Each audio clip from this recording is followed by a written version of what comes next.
حتیٰ کہ ان کے ہاتھ پر اسلام کی بیعت کریں اور ساتھ ہی اللہ تعالیٰ سے توبہ و استغفار کرنے لگے اور ہر قسم کے گناہ سے کنارہ کش ہو کر آبادی سے باہر میدان میں نکل آئے اور بارگاہ الہی میں بلند آواز سے یہ اقرار کرنے لگے: اے ہمارے رب، یونس علیہ السلام جو تیرا پیغام ہمارے پاس لے کر آئے ہیں، ہم اس کی تصدیق کرتے ہیں اور اس پر ایمان لاتے ہیں۔ آخرکار اللہ تعالیٰ نے ان کی دعا قبول فرمائی اور ان کو عذاب الہی سے محفوظ رکھا۔ بہرحال یونس علیہ السلام کو اللہ تعالیٰ نے صحت و تندرستی دے کر اب دوبارہ نینوا جانے کا حکم دیا کہ قوم میں رہ کر ان کی رہنمائی فرمائی جائے۔ چنانچہ حضرت یونس علیہ السلام نینوا واپس تشریف لے گئے اور قوم کے لوگوں نے جب انہیں دیکھا تو خوشی کا اظہار کیا۔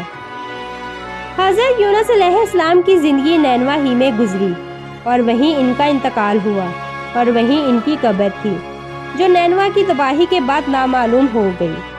اس قصے میں سبق یہ ہے کہ کسی بھی حال میں اللہ تعالیٰ کی رحمت سے مایوس نہیں ہونا چاہیے اور نہ ہی ہدایت کے معاملے میں اپنی ذات پر بھروسہ کرنا چاہیے۔ ہدایت تو بس اللہ ہی کی طرف سے ہے، آپ کے ذمے تو بس پیغام حق پہنچانا ہے۔